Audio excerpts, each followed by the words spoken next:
2023年12月5号，阿杰疗养生第15期。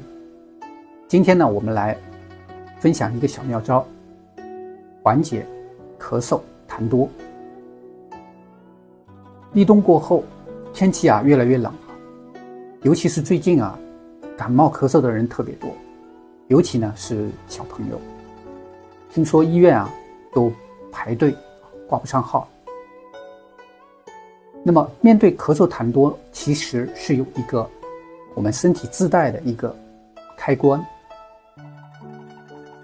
当我们咳嗽多的时候，嗓子里有痰，但是很多时候咳不进，咳不出来，那么这个地方就可以很好的帮助到大家。它就是我们肺经上的华盖穴。大家呢经常的去按揉敲打一下，可以帮助大家宽胸理气，利肺化痰。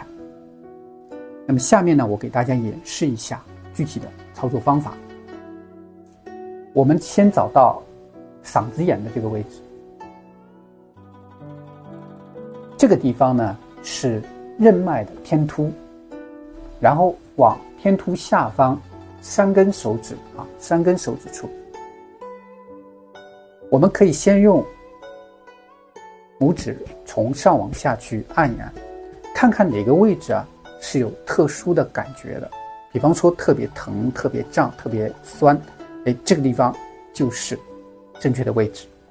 那我们可以用拇指的指腹这样点揉也可以用我们的掌根去这样按揉。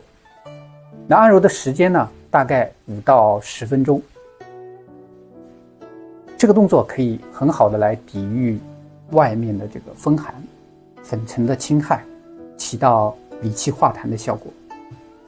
那么现在呢，已经进入到了深冬，如果身边有感冒咳嗽的朋友赶紧教会他这个方法。